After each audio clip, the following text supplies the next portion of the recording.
The pathways that have relied on nicotine for years now have to remember how to function naturally.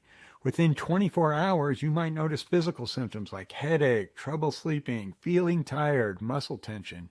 Your mood might swing from good to irritable to anxious, and your temper might be short. You might feel hungry more often or even have trouble concentrating. But what's really happening is your brain isn't failing.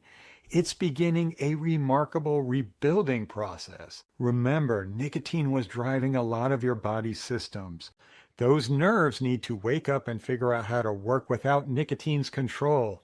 And it takes time. For many people, symptoms typically peak around days 3 to 5 and then gradually start improving. For many of my clients, just knowing there's a peak, knowing that things will start getting better, gives them the strength to push through those first difficult days. I've made a whole video about cravings, which are a special type of withdrawal symptoms, and I'll link to that below. But let me share something I've seen repeatedly with my clients. The people who succeed at quitting are often the ones who manage both their cravings and withdrawal symptoms effectively. Instead of seeing these symptoms as punishments, they recognize them as signs their brain is reclaiming control and getting better. At Always Be Quitting, we offer education, courses, and coaching to help you through every stage of quitting.